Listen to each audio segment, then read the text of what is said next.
तो एक जगह मैं ट्रेन में सफर कर रहा था, और ट्रेन के लंबे सफर में जितने बंदे होते हैं सारे फारिग होते हैं। सबसे ज्यादा मेरा गुमान है अखबार ट्रेन में पढ़ी जाती है, या जिक्र ट्रेन में किया जाता है, या अखबार या जिक्र। और झगड़े भी ट्रेन में होते हैं सियासत के नाम पे, मेरी जिंदगी के तजर्बात में है। उसने उसकी वो पार्टी, उसकी वो पार्टी, और फिर झगड़े शुरू हो जाते। मैं बैठा था ट्रेन में, सफर था, तो वहां बैठते ही गुफ्तगू का सिलसिला शुरू हुआ। एक शख्स कहने लगे कि मैं जा रहा हूं अपने ससुराल में, वहां बहुत बड़ा झगड़ा है, और वो झगड़ा कहते हैं अगर ये आ जाएगा तो झगड़ा खत्म हो जाएगा। मैं वो झगड़ा खत्म कराना जा रहा हूं। अगर झगड़ा खत्म ना हुआ तो 4 घर बर्बाद हो जाएंगे, वीरान हो जाएंगे, उजड़ जाएंगे, और खतरा है कि कोई एक जान ना चली जाए। अच्छा, मैं इससे पहले एक आध वजीफा बताए बैठा था। मुझे कहने लगे आप बताएं क्या वजीफा हो। अचानक पता नहीं मेरे दिल में यह ख्याल आया, मैंने कहा आप यहीं बैठे बैठे नफिल पढ़ें, क्योंकि नफिल के लिए याद रखिएगा किबला रुख होना लाजिम नहीं है।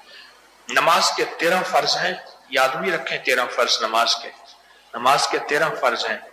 अगर ये 13 फर्ज ना हुए तो नमाज नहीं होगी। और ये फर्जों के लिए, नवाफिल के लिए। आप गाड़ी में, बस में, ट्रेन में, जहाज में बैठे हैं तो उसके लिए क़याम भी फर्ज नहीं है, किबला रुख भी फर्ज नहीं है, नफिल के लिए। तो मैंने उनसे कहा, मैंने कहा आप जहां बैठे हैं ना, आप ट्रेन में, आप यहां बैठ के नफिल पढ़ें, और आपको अगर आयत आती है, मैंने ये आयत बयान की, अम्मन युजीबुल मुस्तर्रा इज़ा दआ, बस यहां तक। मैंने कहा ये आयत जो है ना, अपनी सूरत फातिहा के बाद जो जहां कोई सूरत मिलाते हैं या कुल हुवल्लाह पढ़ते हैं और सूरत मिलाते हैं, कुरान की तिलावत करते हैं, उसकी जगह ये कुरान की आयत का तकरार करें। आप यही नफिल पढ़ें, वुजू कर लें, अभी पढ़ लें, फिर थोड़ी देर फिर नफिल पढ़ लें, कहें तो फारिग, सफर लंबा है आपका, ये पढ़ लें, और बाकी वक्त में इसी आयत को पढ़ लें, खुला पढ़ते जाएं। तो कहने लगे लिख के दे दें। मैंने उन्हें लिख के दे दिया, मैंने लिख के दे दिया। कहने लगे आपका पता, तो मैंने पता लिख के दे दिया कि मैं खत लिखूंगा। मोबाइल की कहानी नहीं थी, पता लिख के दे दिया। कुछ ही अर्से के बाद मुझे डाक में खत मिला, अभी भी हमारे उसमें डाक के रिकॉर्ड में होगा, खत मिला। आप ऐसे ऐसे मुझे मिले थे और मैं एक घराने को बचाने के लिए जा रहा था, और आपने मुझे आयत बताई थी। मैंने मेहनत करके उस आयत को याद किया, कागज सामने रख के, लेकिन 1-2 तस्बीह के बाद मुझे आयत याद हो गई, और मैं जाते जाते वो पढ़ता गया।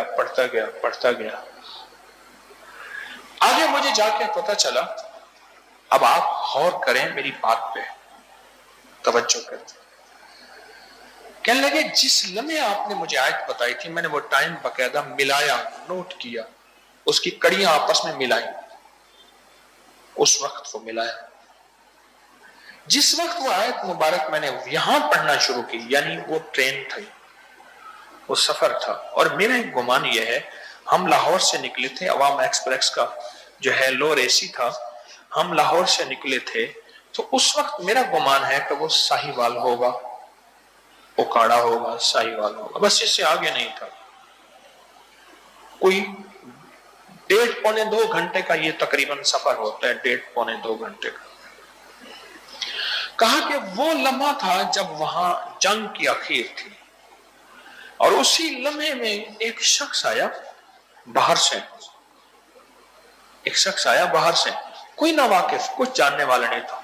उसका ऐसा मुअज़्ज़िज़ अंदाज था, ऐसे मुअज़्ज़िज़ बोल थे, और ऐसा बावकार चेहरा और बावकार शख्सियत थी। आया और कहा कि मुझे आपके दोस्त ने भेजा है, क्या लड़ते हो, इधर आओ सारे।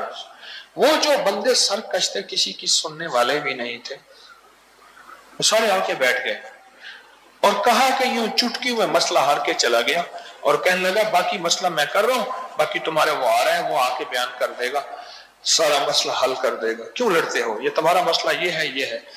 और कहा उसी वक्त ठंडक पड़ गई, اور کہا کہ میں تو وہاں جا کے صرف چودھری اور بڑا بن گیا، باقی وہ مسئلہ تو حل کر گیا۔